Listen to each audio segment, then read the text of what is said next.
మిత్రులారా, ఈరోజే ఉదయం ఒక న్యూస్ చూసిన నేను. ముఖ్యమంత్రి గారి ఊరైన కొండారెడ్డిపల్లిలో రైతులకు జరుగుతున్న అన్యాయాన్ని తెలుసుకోవడానికి పోయిన ఇద్దరు మహిళా జర్నలిస్టులను విజయారెడ్డి, అదేవిధంగా ఆవుల సరిత అనే ఇద్దరు మహిళలను ఘోరంగా రేవంత్ రెడ్డి అనుచరులు కొట్టారు. ఇది వాస్తవం. రైతుల మీద కేసులు పెడతా ఉన్నారు.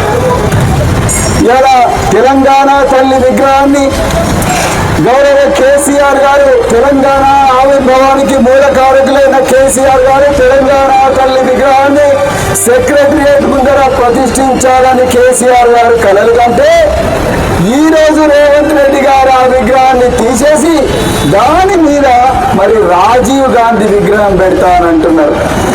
రాజీవ్ గాంధీ వల్ల తెలంగాణకి ఏమన్నా ఒరిగిందా చెప్పండి? ఒరిగిందా?